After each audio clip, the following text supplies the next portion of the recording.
Hello and welcome to Camp, the Catholic Audiobook in a Month podcast. My name is William Wilson, and today is day 27 of The Little Way of Spiritual Childhood by Father Gabriel Martin.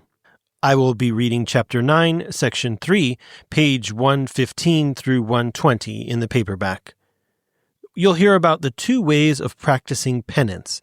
One is recourse to extraordinary means, think hair shirts here, and two is the opportunities which present themselves daily. So, once again, I'm going to say, check out our earlier episodes. Go to camp.fm/abandonment or camp.fm/presence. So both of those books, which we read before, are going to have a lot to say on this idea of the present moment and abandoning oneself to divine providence. In this book, we hear how this is the method of children. And another related idea is that the most useful discipline is not what we inflict on ourselves, but that which comes from a want or consideration of attention to ourselves. So the example you'll hear here is when St. Therese is splashed in the laundry, that she always took the most troublesome or unpleasant. There's another story which I love, which isn't in this book, but it's about how she used to be fed the leftovers, even sometimes fish heads. So that's a great example of not pampering oneself. And we saw that back with Practice of the Presence of God and Brother Lawrence talking about that in terms of sickness. All right, lots of great stuff today. This is the end of the main body of the text, so let's get started.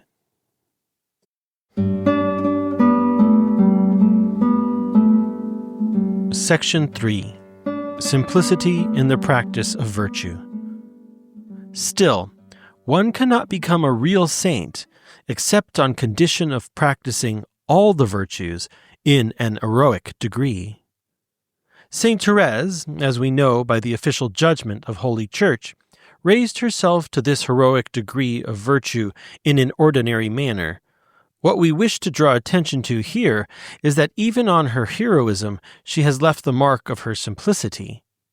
To consider, for example, the practice of penance only, there are two ways therein of showing heroism. One consists in having recourse to extraordinary means, in multiplying fasts, in depriving oneself of sleep, in mortifying the body with harsh haircloth, and in lacerating it with long disciplines, even to blood. Many of the great saints have with wonderful courage practiced this severe mortification, and, because they were guided therein by the Spirit of God, received through that channel abundant graces of sanctification for themselves and of conversion for sinners. The other heroic form of penance is to profit by all the opportunities which present themselves daily, of renouncing and of overcoming self. It is, as it were, to make mortification spring from the circumstances and all the events which Providence places in our path. Obviously, it is this second method which is more suited to children. For one would hardly imagine a very small child given up to austerities which far surpass his age and strength. Rather, one pictures him as awaiting from his Father, who provides for all his needs, those of the soul as well as those of the body, occasions for practicing virtue, not excepting that of penance. And in fact, however little attentive he may be, he will see these opportunities occurring at almost every instant. This is exactly the way in which St. Therese understood the matter. In order, therefore, to satisfy her need for mortification, which nevertheless was very great, she rarely had recourse to the extraordinary penances of her choice. On one occasion, however, she was ill through having worn too long a little iron cross, of which the points had sunk into her flesh, and she said that this would never have resulted from so slight a cause had not the good God wished to make her understand that the macerations of the great saints were not for her, nor for the little souls who wish to walk along the same path of childhood. In truth, In order to understand these words, we must place them in the environment in which she uttered them. The Carmelite rule is severe, and we know that Saint Therese observed it in all its severity for as long a time as her strength permitted. She practiced then, even corporally, severe austerities, which surely amounted to a number sufficient without adding more. But a person in the world, living in abundance and lacking nothing, would be wrong to justify himself from the words of the saint in living a slack and sensual life. A small amount of corporal penance is necessary for anyone who aspires to sanctity, as much in the world as in the cloister. What Sister Therese of the Infant Jesus wished to make us understand here is, first of all, it seems to us that for little souls, interior mortification is of more value than corporal penance, and secondly, that the best mortification does not consist in imitating the great macerations of certain saints, but in supplying their place with continuous mortification, in availing ourselves instead of all opportunities which offer themselves for self-denial, or of renouncing our own ease and our tastes. This is what she applied herself constantly to do, and she was extremely ingenious in making up to herself in small things for that which she could not accomplish in great things. For instance, not being able to imitate the almost complete fast of a Saint Rose of Lima, she took care to mortify her tastes continually, not in seeking always the worst, but in eating with the same satisfaction what she liked and what she did not like at all, and even what disagreed with her. She would deprive herself of drinking during the whole of a meal, rather than cause the slightest pain to her neighbor at table in making her notice an involuntary neglect. At other times, she would drink as slowly as possible a most bitter draught. Or again, one day when she had been dispensed from fasting, she was surprised in the act of seasoning with absinthe some food too much to her liking. Prevented from using at discretion some instruments of penance, by the use of which certain saints endeavored to subdue their bodies, during whole winters she left to the cold the task of cruelly mortifying her own, and her suffering was so severe that more than once she thought she would die. But because Providence allowed matters to be thus, she never complained, nor did she ever ask for any alleviation. In her eyes, the most useful discipline is not that which we inflict on ourselves, but that which comes from a certain want of consideration or attention. Thus, when in the laundry one of the sisters, without noticing what she did, splashed her with dirty water, she saw in it only an excellent opportunity for mortification, gratuitously offered by divine providence, and however disagreeable it might be, she purposely came again and stood in the same place where, she said, she was presented with such precious treasures at so little cost. She did not ask to do more than to observe the rule, but in all that this prescribed, she obliged herself always to persevere to the utmost of her strength rather than complain.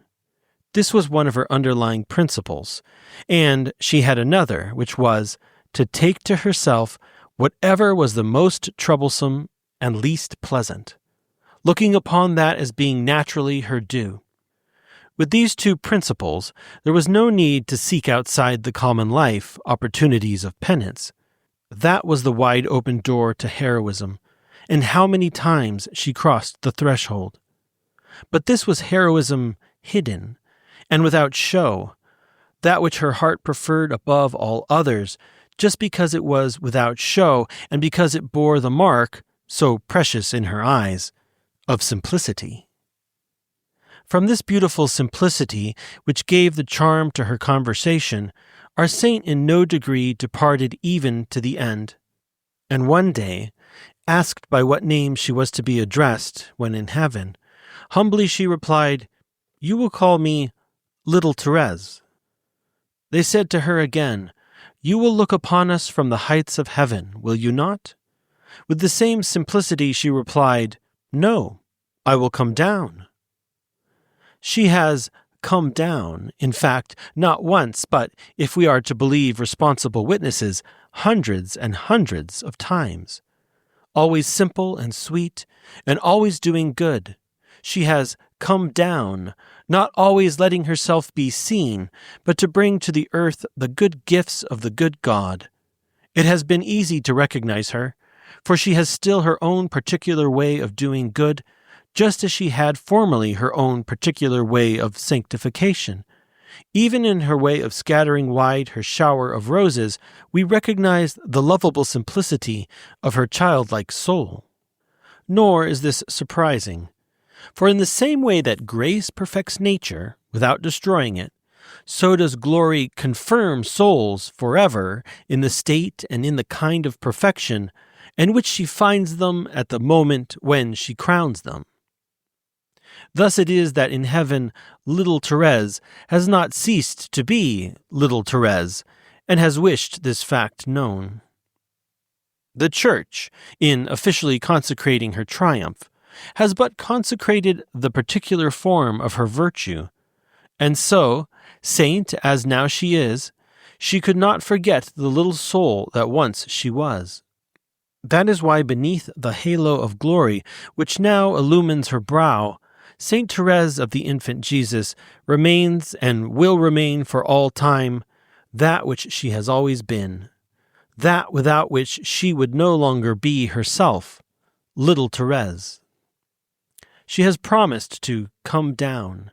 May it please her then to incline with goodness towards whomsoever shall read these pages, and to draw him after her in her little way, a truly royal way, where souls run when once love has enlarged their hearts, and may she thus from day to day increase the number of little souls.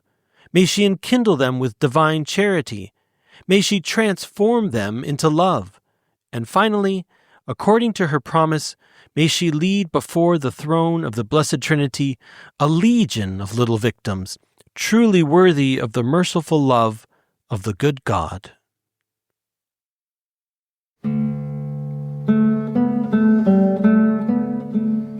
That's all for today. I hope you enjoyed the reading.